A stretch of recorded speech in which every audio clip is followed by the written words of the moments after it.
Hello and welcome back, everybody, as we are preparing for our second series of the day. The first one, I want to take some time to catch our breath from that because Wildcard 2-0'd, and Soligo did get the revenge against both Ryoma and his previous. Or even if he didn't have the smack talk himself, we still want to give him the credit. I mean, the way that Soligo was able to play, I think it's interesting, right? It's like, I just always do what I think is the right play. And it turns out making sure your opponents can't do anything is usually a pretty good play. Generally that does work out for you. But now as we bring our attention to the next series, we do have Supernova versus AOE, two of the long-standing members here in the amateur system. And as you can tell, they are both 1-1 in the standings right now. So coming in with a bit of a tie. Desrex, I will say Supernova, they've been receiving flack everywhere. Left and right, just jabs constantly. But they did pick up a win yesterday. Yeah, they've been receiving a lot of slack because a lot of people don't have that much faith into this roster. But come on, man. They had a really banger match against Team Fish Taco. You were watching, that was the second match on Path to LCS. You give that a rewind because it was one to watch. It was a slobber knocker. Give respect on the name. Very fun roster to follow. But first, let's take a look at AOE. They are first up on our agenda. They are partnering with, of course, Golden Guardians coming in here, but they still maintain the title AOE Gold. Joshi, there's a lot of faces blank here. Let's talk about them. Who do you want to highlight from this roster to start? Well, obviously, we got to talk about Will, the summer child, coming right on back in after disappearing during spring. They are back now on AOE Gold, and they've been one of the most important players of the team so far, even with the amount of relatively journeyman players that we have had in the Tier 2. And their opposition on the Rift will be Supernova. Desrex, we already started teasing them, the underdogs of the split. And we will hopefully get photos of them going forward as well. But for now, I know that this is a roster that has a couple names that you're excited about. You know what? There is definitely some promise in this roster. Me and Rafa were agreeing that we think Robbie Bob is going to find a lot of development. Trevor looked pretty spectacular last season. I'm just going to say people have been sleeping on him quite a bit. Interesting thing to me is we have another role swap. Sketch, you got to pick a lane, man. You got to pick a lane. Just stick into that one. But Sketch going to the marksman role. And, of course, Quacker is kind of like Faisal Light. Does play a lot of Olaf. It's a lot of fun to see in that top. Now, Eric, before we go too far, I am curious what Mark's hot take was yesterday on the broadcast. Oh, it was that Robbie Bob. He said top 4 and then later corrected, which wasn't in the hot take, that he believes Robbie Bob can make top 3. Oh, wow. And what was Cubby's response to that? This isn't collegiate anymore. Well, and you know, Joshi, why do we feel that way? Because I know, Cubby's a vocal hater. He's a vocal hater, as we like to highlight. But you also notice that the both mid laners for these teams going forward, we have tape of them from last spring. So they've struggled quite a bit. So the thing that I have, right, like Robbie Bob is a player who, when they came in as a substitute for Evil Geniuses Challengers in spring, this is after we started seeing Shaden pop off and recognizing that I need to do almost everything. But the thing that we noticed was that Robbie Bob, even having talked to him during the offseason, was like, I was really sad because I was kind of getting blasted on my best champion, Victor, during the spring split. And when you put him in a collegiate situation like this one, where he can just beast on everybody, he's going to look great. But we need to see a lot of development coming out from Robbie because he is very vulnerable in the laning phase to a lot of ganks. If you let him scale into the game, he is going to be a threat. But a lot of players that we have had in this league so far, and from what we saw in spring, have been able to beat him in that weakest part of his game. You know, I felt he had decent development when he was on Evil Geniuses. Again, that 5-game win streak that Shaden did pick up was Robbie Bob finding where he fit in with that squad and playing to that type of win condition. I do think Robbie Bob can pick up a lot more experience and a lot more growth. We've seen other players do it. I believe in Robbie Bob. Yeah, coming in as two-time collegiate champion. True. Let's put some respect on this guy's name, right? I'm right. Yeah, I definitely think he's got a lot of opportunity for growth, and now that he's actually on a team where he will be there full-time instead of just a substitute, this is his best opportunity to continue growing into the summer. Yeah, let's take another look, though, at some of that tape from the Collegiate Championship, because he was named MVP of that series, and against Maryville, who are in this league. When we get Robbie Bob versus Maryville, that's going to be such a hype matchup. Yeah, I mean, we got to see how much threat he really had on characters like this Victor, right? Where he wasn't necessarily tested super heavily early on in the game. He can absolutely go crazy, especially in these more mobile fights where he really tends to excel in as a control mage player, which is relatively unusual. I didn't realize, Steve, that we both grabbed this clip, though. I love that clip. You know, we just wanted to highlight it twice. Yeah, is that good? Right, he single-handedly wins the game off of this play and by extension the championship. Well, a reminder, of course, that Robbie Bob, while Victor and Control Majors are what he's known for, he was playing a lot of the AD champions as well, like the Yasuo in Collegiate. Last we saw him in NACL was playing things like the Galio, like the Lissandra, things that were enabling the team to carry, because when you have a jungler like Shaden, oftentimes you are playing that second fiddle, being the mid laner that roams to the jungler rather than the jungler that plays to the mid lane. And their opposition on the Rift here, Will, the return. You call him the summer child. We talk about that because this player has been missing in action from spring splits the last 2 years, but always shows up and finds a roster and a team in summer once school is no longer an issue, and is able to continually turn heads. So we want to highlight a little bit of Will's play in game, or day number 1 rather, because we already have some tape, and I was impressed with how much he was focused on the mid lane. Darkwings, even if we weren't necessarily sold on his performance in the spring split either, it is cool to see Will already early on playing to his mid laner. I really like watching Will. One of the things that I always look for players that have a lot of growth is actually watching them not use abilities. And that is something that Will has already started to showcase in this summer split, and it hasn't been that long. He's only had 2 games to do it. This guy will have a lot of opportunities to showcase how cerebral he can play while also having the hands. And I am a firm believer that Will can once again look to take over these games. I would love to see it, especially considering the kind of roster that you have with AOE. It's going to put a lot more onto Will to be the one to get AOE going in a lot of these early games. Darkwings and Concept, you know, while they're the players they are, we tend to see them work better when it comes to the mid to late game. Will can be that facilitator. He's been it in the past, and he could be it for this squad. Darkwings is the other player that he is going to be playing with, right? That's the guy that we've had on your screen. And this is a player who has had some issues in the laning phase as well. And I actually think that Darkwings and Robbie Bob are very similar in a lot of things that they are going to be doing between these two teams. They don't necessarily have the most impressive laning phase, but if you give them an opportunity where they need to clutch up, they will both do it. Yeah, Darkwings had a couple of highlight moments from last split that we wanted to highlight there. Now, with Will in the jungle, we're very hopeful of what they're able to pull off as that mid-jungle duo, but it's going to be up to them to prove it on the Rift. Speaking of, game number 1 is ready, so I'm going to pass it over to the casters to get us underway for Pick and Ban. Told you, not passing it, I'm taking it, Kangas. Get out of here. Ah! All right. Well, I'm glad we get it to get into the real wildcard game now, more specifically because of Concept. The dude just pretty much auto-locked Garen yesterday, and if you want to see the fancy, fun picks, Concept was one of the first ones to really start bringing out a lot of these very quirky picks, such as the Mundo. Yeah, I mean, it has definitely been a spot where he was kind of, before players like Mutator and Zamudo joined the league, it kind of was conscious, like, oh, I wonder what he's going to be playing today. Oh, it appears this is going to be Zamunda top lane, and he just absolutely blasted people on it, just being massively unkillable up in the top side. But as we start looking into this one, both these teams, as you called out, are 1-1, and AOE, they got their win off of Wildcard Gaming, who we saw just also went 2-0 against Evil Geniuses, whereas Supernova, they picked up their 1 win off of Team Fish Taco, which ultimately, I feel like those are 2 kind of different caliber of teams in the results that they've had already. And as Supernova goes through, they are at least saving us from our own demons, banning both Zeri and Yumi. Thank you, Supernova. Thank you so much for that one. It's coaching Supernova, and I got to bring that in. Mesmerism. You're a real G, man. You're a real G. To that one, yeah, I got to agree with that. Like, a lot of people are ranking Team Fish Taco and Supernova towards the bottom of the standings. And for Supernova to go 1-1 with them, it does speak a lot louder to AOE to get that win against a Challengers roster, you know, one that's running it back on top of that. Got one more ban to come out of Supernova. Milio did get banned away by AOE. On the blue side. Yeah, so yeah. See what Supernova go for next.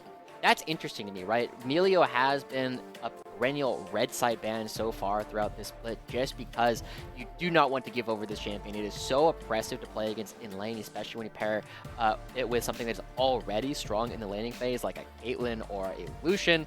And now, as we see this come through, the Vi is going to get grabbed up from Will. It has been something that we've seen a couple of times from this guy already. It gives him a lot of opportunities, and I don't expect you to get locked in already, but Quacker is the Darius player that we've had. We've had Quacker and Dragoon as 2 players in the Tier 3 ecosystem who have had a lot of success in the champ.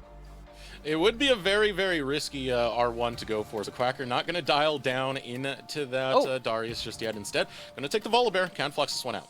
Yeah. Now, I said yesterday that watching Music play the Volibear in Game 1, I learned actually nothing about him as a player, other than that he is very good at winning 50-50 smites. This is going to be another opportunity for Music to kind of showcase what they can do, because yesterday on the Volibear, they went for a full clear, and cool, right? Like, you're full clearing on a Volibear. That's not necessarily going to help you a whole lot in terms of looking for these new opportunities, but going into the Vi, you can brawl into this champion. I'm hoping to see a bit more aggression coming out from them this time around. Marksman going to get locked in for Supernova. Sketch will be playing the Jinx this time. Leaves me curious as to what Trevor's going to grab. Trevor was one of those players that a lot of orgs have been sleeping on just because of the age of the player, but he was able to shut quite a few of them down on Cincinnati Fear last split. But we'll have that Jinx for Sketch. We wait for that support to get locked in. Next pick goes over to AOE. They grab the Aphelios. Yeah, I mean, it's something that Lynx has had some great games on, but I also want to go back to yesterday. In their 1-1 split, Trevor, I think, was 0-3 and 29, something absolutely ridiculous, absolutely winning his team some of those team fights later on in the game. And I'm kind of curious what it is that they're going to be pairing Sketch's Jinx with, right? Whenever you see a Jinx, the thing that you always have to ask is, one, you either need to get team fights to go really long so that you can guarantee that first kill, or you need some upfront burst. And AOE, this is the basic composition they had yesterday with the Vi and the Ahri, and that's going to be the one looking for the first burst rather than anything Supernova is already doing.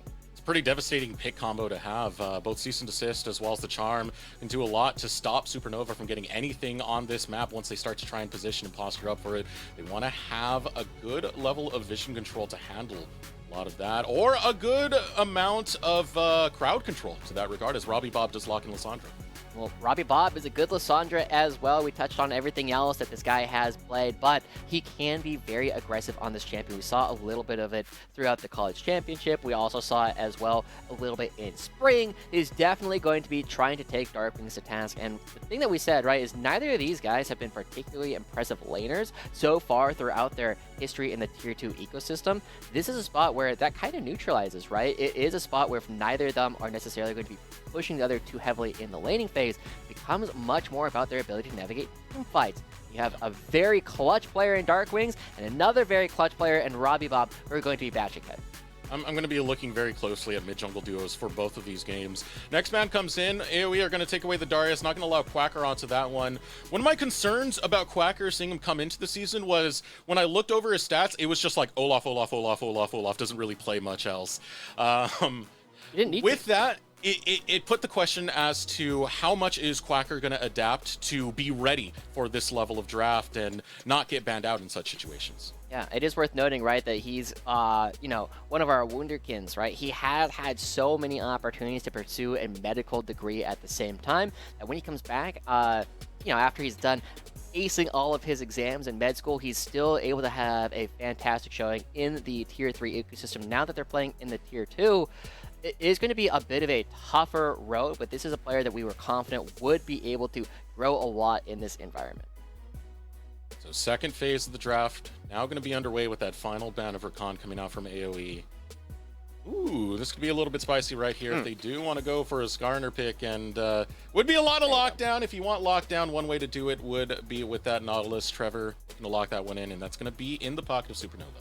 Yeah, I mean, you got a lot of crowd control right in front of Sketch's Jinx that will create a lot of opportunity to blow up individual targets, but it's also a lot of point and click, like single target crowd control, and you really have to make sure you're hitting the right person for all of this. And we have seen lots of different ways that teams can nullify this kind of playstyle, and one of them is by having a person that you have to point and click stun be impossible to kill, right? We have seen Alistar do so much work against Jinx. Why, Eric?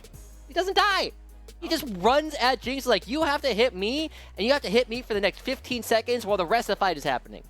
Unbreakable. Can you get through Breezy? Again, it's in the pocket of Breezy as well. Someone who was a rather spectacular support over on CLG Challengers last split, now going to be paired up with Lynx. Final pick does come in. AOE are happy to grab the Scion. So this front line is something to mess with for AOE. They got good pick to back it up as well.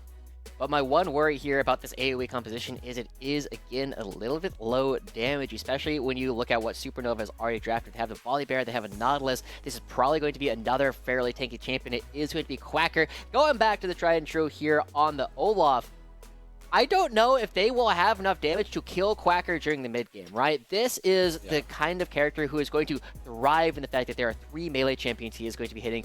Ahri oftentimes get into that melee range as well, and you're just going to get this massive healing off of the Ravenous Hydra, off of a potential Gore Drinker, and AoE will not be able to deal with that during the mid game. They really are reliant on Lynx either building a lead or scaling into late. Or Will getting things going right out of the gates. True.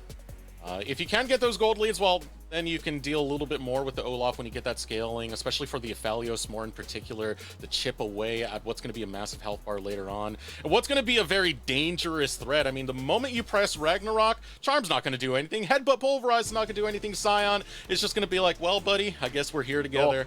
Oh. And, yeah, good luck dealing with Quacker's Olaf. Yeah. It's definitely going to be a big thing to watch in this game. Yeah, it's definitely like watching you and Steve just go at it, right? Like, it's you and me, bro. We're going for it. It's Lynx and Quacker who are going to be having to fight over and over again. Concept going with the Ghost up here in the top lane. So there's plenty of engage tools on both sides of the map. That's not going to be the issue. The issue is going to be who has the damage to actually take it down. It definitely feels as a Supernova is in favor in terms of how much damage they can actually do. And so far, it definitely feels as though Supernova, I've been actually rather impressed with their ability to draft. For the most part, even though Quacker did tweet like, oh, I guess that draft was a little bit doomed, this is an opportunity for Supernova to kind of flex themselves across the rift now that they're going up against AoE. I know the Supernova fans flexing out at the moment. Fan flex, I just kind of bled the L into the That was next a word. horrifying Courage the Cowardly Dog episode. Flans? Lan. That. Go ahead and spam in chat who you think will win. Will it be AoE or will it be Supernova? Right now, Supernova kind of dominating, and you know, it's not too unexpected for me, even with the track record of AoE. Supernova is one of the more beloved orgs when it came to the amateur space before they actually got into Challengers League. Yeah, they have definitely been a team that has been around for so long, right? I think it was, Alex said 2015 yesterday, right? That is so long, and Quacker just... You can just walk in. Like, he can actually deal with these guys. They do not have the damage to kill him. Goodness.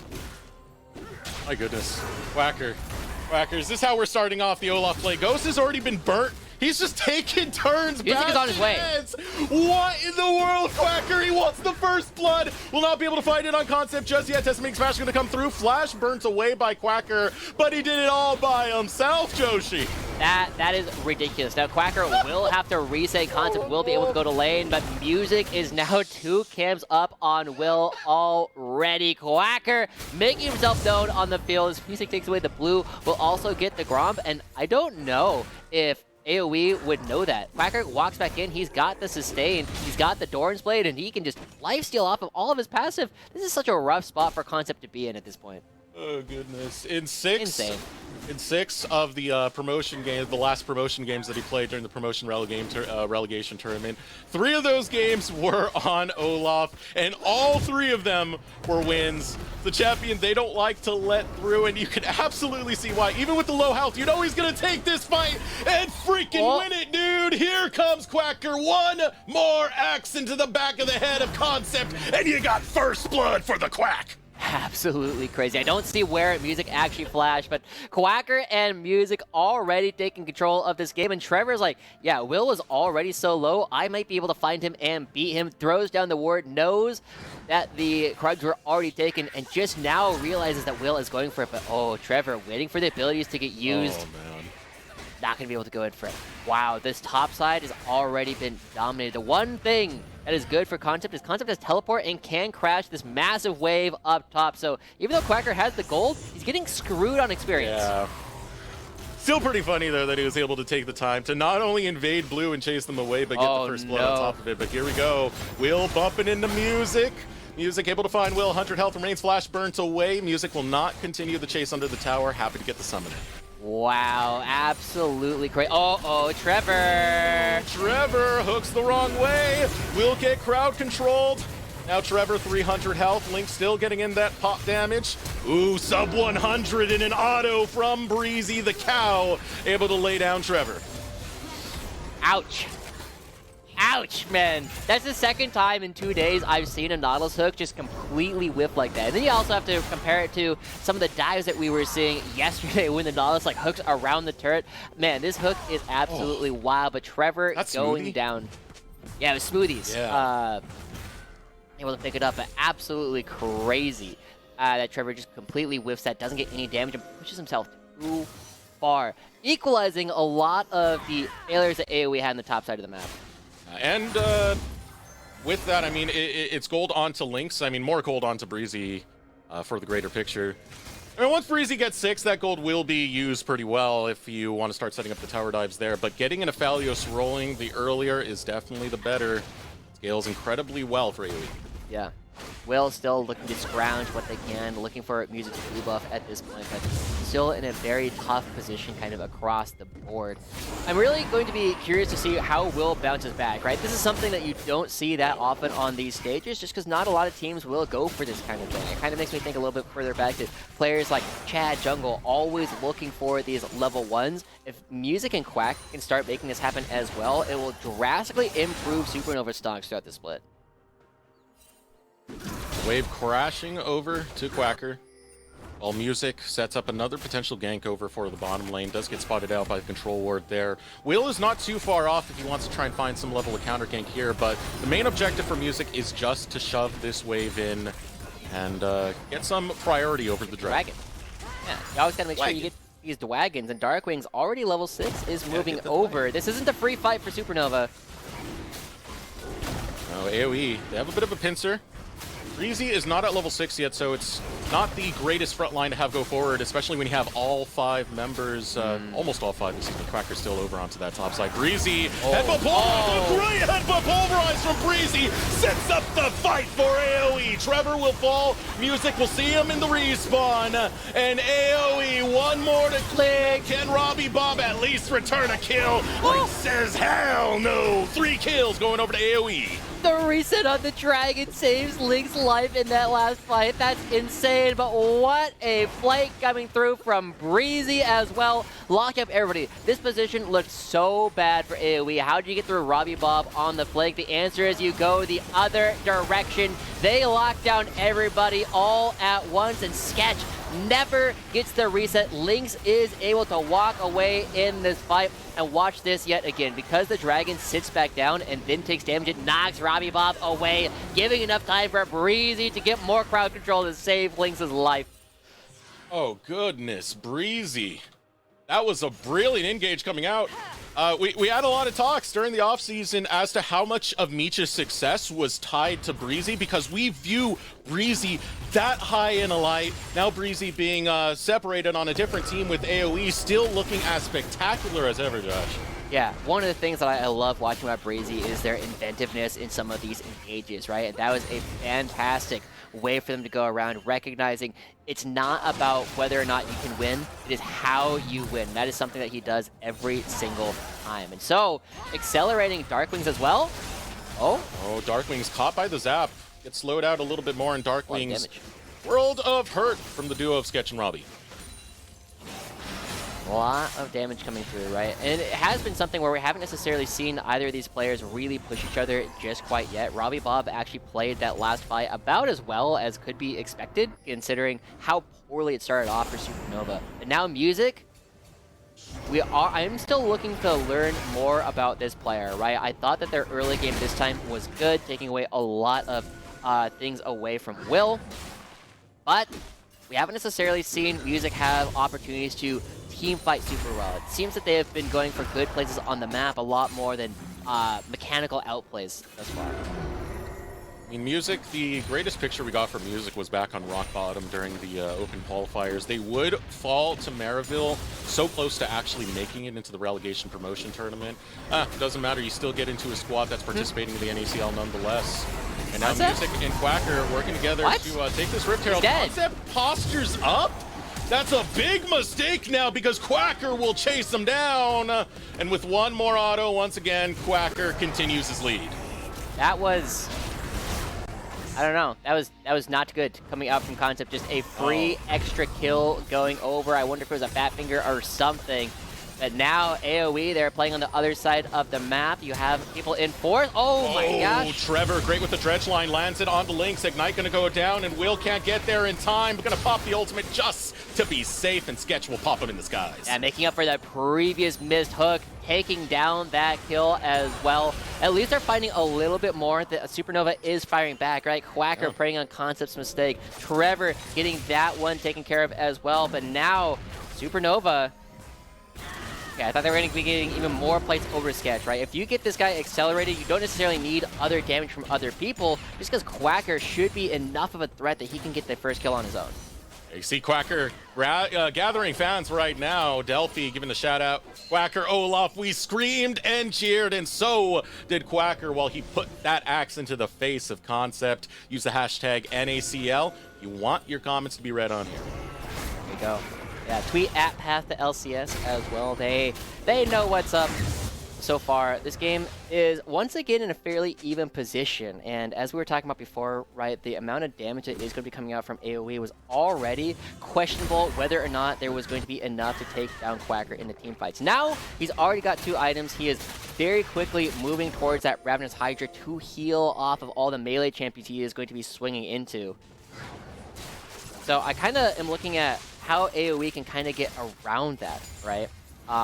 It is not a position where Lynx is accelerated enough to kill Quacker all on his own, and the rest of his team really relies on having crowd control to prevent people from getting into their backline, and as we've already talked about, Quacker ignores that one.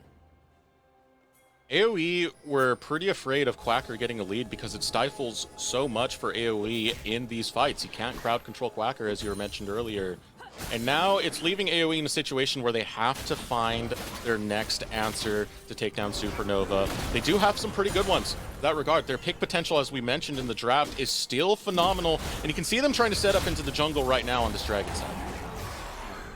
Already coming in first and taking control. AOE is setting up. We saw what they could do without a setup, and now they're looking at Music. Music gets charmed in. Might be able to take down the jungler of Supernova. Music heading for the hills right now, and suddenly the pinch comes out from Rami Bob. Breezy trying to chase him away. Darkwing's over the wall looking to grab Trevor. Lynx will join the fight. Sketch still very healthy, but the rest of his team is getting critically low. Robbie jumps in. Frozen Tomb goes down. 4 members of AOE still scrapping it out with Supernova and getting the better of the trades. Will with the double.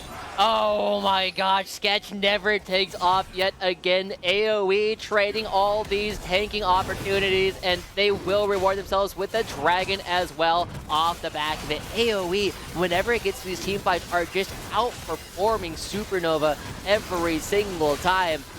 And honestly, like, the way that Supernova has been preying on some of these individual mistakes from AOE, like, they need to rely on AOE to make these mistakes, whereas AOE is instead just setting things up in order to put Supernova in uncomfortable positions. Sorry, I was waiting for that one. We'll take another look at this one, though. As AOE, they go through. The big thing here, I was criticizing Music yesterday for not being able to get out of a lot of these situations with the Unstoppable. Again, that allows AOE to get this one started. They make him too low to actually participate in this fight. And then after that, it's a matter of actually trying to clean up.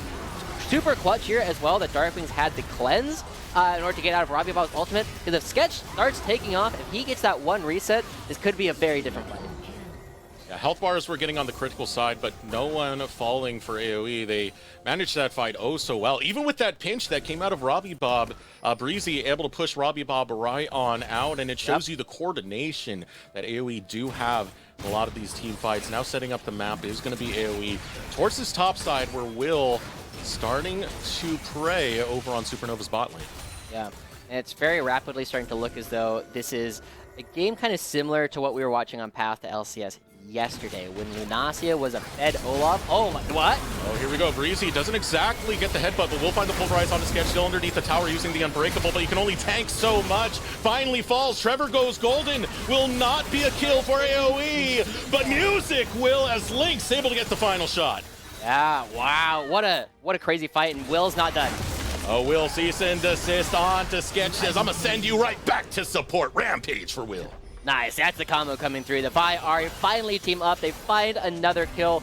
We never talked about Darkwings and Robbie Bob were also preventing each other from getting into the fight. And now Darkwings, he has no ultimate and has no cleanse, so he is potentially prey, but there is no music to help out Robbie Bob's bits of damage. But yet again, we're seeing the exact same thing coming through in this part of the game, Eric.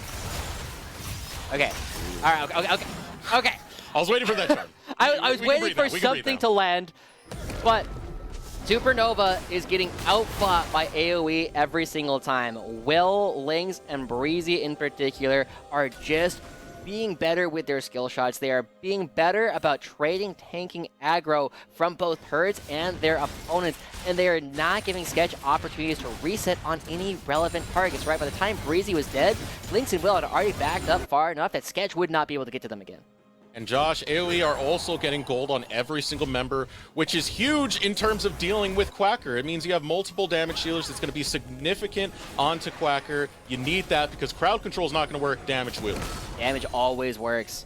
And now, Will starting up the Rift Herald, but he doesn't yet have the support of his team. But as Breezy walks over, convinces Supernova that they are not strong enough to go for this fight. But Quacker is on his way, and he is strong enough. Breezy onto the ramp, trying to find that choke point where Music and Trevor is. Darkwings now showing up. One more member waiting to join.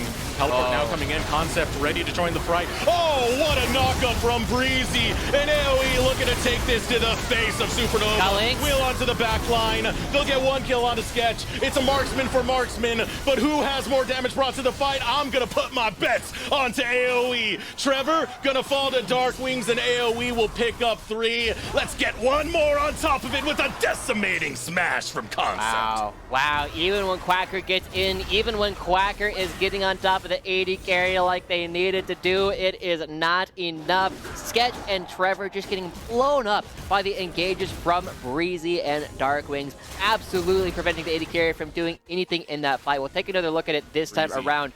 It looked pretty good when Quacker gets in, but Breezy just not letting the rest of Supernova play. Watch how he gets so many people. 3-man knockup, and the crazy thing, he knocks Quacker away to buy time for the rest of AOE. By the time that Quacker actually takes down Lynx, there's not enough damage left for Supernova to win the fight. Yeah, the Ragnarok got buffered on the tail end of the knockback from Breezy. That is just perfect play coming out from support we had such high regards for, and is still continuing this domination. Now AOE in the driver's seat very, very definitively. 4.3k in their pocket. 20 seconds as well until the dragon spawns, and AOE, they are well past the point where we were worried about whether or not they would be able to deal with Quacker. Will should be able to pick this up, smite it, walk over the wall.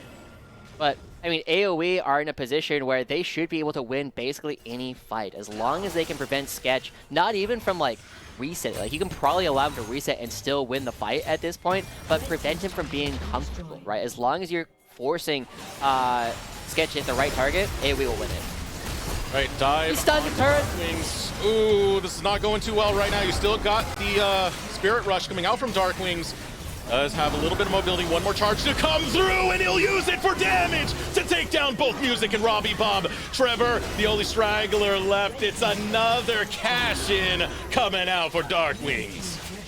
Stun the turret, man. That's 3 deaths and a crash from the Rift Herald in the mid lane. AOE not even playing for the Dragon just quite yet because they're so busy responding to everything else. That's going to be a turret going down in the top lane. That's going to be a Dragon for AOE, and I like the fact that Supernova was looking. They needed to look. Oh, but it was a lot of fumbles over that one, and AOE looking to take this one down. I'm going to borrow one from Cubby, so hopefully we can get a more interesting game. Done and dusted. You know what? I hope the curse does work out this time, but ooh, this is a hard curse to overcome. Brutal. Gold's only on Quacker right now, 3-0-0. Still hasn't gone down. You know, it does have that positive going for him, but that's all. That is all you got. That is all your damage. This is all your bets for Supernova hinged on Quacker. We saw a similar theme in Team Fish Taco's series against Supernova yesterday, right? When Lunacia was the one playing Olaf, he was the only one on Team Fish Taco to have any money. He was the only one who was able to do anything in any of the fights. Now it's Quacker on the Olaf as well, somebody that we know a little bit more for the Olaf play. They need to get in, but one of the things that really killed any opportunity for Team Fish Taco to win was their inability to go for flanks. I now need to see if Quacker can right the wrongs that we saw yesterday. They need to be able to come in from an unusual angle to make Lynx uncomfortable, or they will never win a front-to-back fight. It's going to be pretty tough. Damage is found by Lynx, the damage is found by Darkwings. Even Will has been getting a lot of income into this. Supernova starts to focus onto this top side as the teleport does come out. Now holding the line is going to be Concept, gets pulled in by Trevor. Supernova doing work, but it's onto a tank, and the damage dealers of AOE have arrived. Lynx onto the back line, will survive Quacker and take him down. Now Sketch is all by his lonesome, by himself. He cannot take on the world of AOE. Yeah, Breezy even knows this one is done as well. We saw Lynx go 1v1 with Quacker and win it. This one's done. That was the only 1v1 that we cared about in the game. Was if Quacker could do that, they might have a chance. But AOE are dominant, and they're going to be picking up this Baron right at the 20-minute mark. They are already in position. They're just waiting for it to spawn, and AOE is 5 members strong, going to be taking everything. Honestly, the way that AOE have set up for some of these fights, they're not necessarily clean setups, but the fact that Will and Darkwings seem to be perfectly in sync, Eric. The fact that these two players, a Sweet Summer Child and Isaac Cho, the clutch player from Dignitas Academy, they're just blowing up people as a combo. I mean, when Will is able to link up with his mid laner, he is hard to stop. It is a very, very dynamic presence that he does have on the map. We saw the same kind of thing back when he was on 100 Thieves Academy with Jimmy and back in the playoffs. They got second place back then, and now Will still looking in top position, in top form, in top shape as he rejoins the NACL on AOE. Yeah. And ultimately, it's been interesting to watch, like, the change, right? I know, again, Alex is probably the biggest Breezy prophet. He is the missionary. He's going off and telling everybody that he could possibly be about how good this guy is. And it's definitely been feeling as though he is stepping up as well.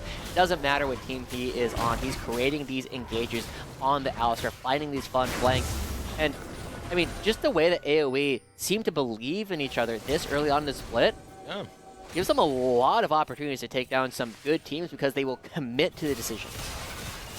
Supernova were able to take advantage of those individual mistakes in the early game, but when AOE are together as a complete unit, it is hard to find them faltering, and now they're focusing onto this bottom lane. We'll take the inner tower, focused onto the inhibitor tower. Will already jumping in onto Trevor, making his presence felt. Yeah, I mean, he knows that there's no damage coming from Robbie Bob. The guy is on a single item, whereas Darkwings has two and a completed Mage Eyes, 25 stacks on it. Now Robbie Bob not even able to go for anything. They just leave this turret to die. AOE can turn their guns on the mid lane. Watch Breezy, watch Concept, watch Will. They are the engagers of this squad, and they do it on a dime. First inhibitor does go down. Oh, they just go. They're going straight for the Nexus. Concept jumps in, and they want to fight underneath the towers. Able to get a knockup, comes out from Breezy. Already one going to fall. It's Concept getting taken by Quacker. Out comes the Root, able to get it onto Trevor. Concept zombie mode, going to time out. No one else from Supernova going to fall just yet. Still 5 strong. Down a man is going to be AOE. Robbie Bob goes in. Frozen Tomb gets the Root right through. Sketch is here. Back in. Charm lands onto Trevor. Sketch still trying to find pop shots, but no one is low. That's a reset. Finally won. A shutdown found for Sketch. Looking for kill number 2. Quacker nets it in. Breezy's low. Sketch with the gale for zaps him. And a double kill for Sketch. Life for Supernova. It doesn't end the game, but Eric, I love the idea coming out from AOE. They see Sketch was hitting the top lane turret throughout the beginning of that fight. They said, we'll take the 5v4 underneath the turrets, and even if we don't get the fight, we are such a dominant position that it probably doesn't matter. Now Darkwings trying to find their way out, will probably be dead for this upcoming dragon, but that's the limit test as a team you know you can take and probably won't be punished for it. Does Trevor land the hook? See, he wants to take down Trevor. He gets him. He gets him already. Step 1 going to be done. He has to get away from Music and Quacker now, and I think he has a very realistic chance. Spirit Rush cooldown is almost back up. Darkwings is not just getting a kill, he's escaping, Josh. That, I mean, the reset on the Ghost, giving him the extra movement speed to leave. He doesn't even need to go down. AOE, again, walking away with almost everything. Darkwings 9-0-10 and resetting. A again, it wasn't necessarily about the laning phase for this guy, but his ability to play later on these team fights is insane. He grew so much over his time in the Tier 2. When he was on Dignitas Academy, we saw so much growth from him towards the end of that split. He continued to do it on AOE in summer. He's continued to showcase everything he's learned. Right, another charm comes through. This one lands on the Trevor. Breezy headbutt pulverized. Two going to fall in the blink of an eye. Running away is going to be Supernova because they can't defend the onslaught. That is AOE. Another charm to be found in Quacker, the only one to survive. You're a Viking, man. Get in there. Get to Valhalla. Well, your Nexus is going to get there. AOE, take game number 1. That was... We saw some plays coming through from AOE at the beginning that were punished by Supernova, but after that, like, they're like, all right, guys, let's calm down. Let's calm down. All right, we got this. We got this. Every single time they would go in, they would absolutely decimate their opponents. Fantastic stuff coming through from the way that AOE likes to play. And players that we were a little bit unsure about, right, in Dark Wings, we went, what was it, 11-0-12, double-digit kills, double-digit assists, and 0 deaths. There's not a whole lot more you can ask for a player that's coming back right here, just absolutely destroying every single one of those fights. AOE, they play as a team damn well, man. What a victory to grab in that game number 1. We're going to throw it over to short break. When we return, we'll have Kangas and the Rally Cry halftime show.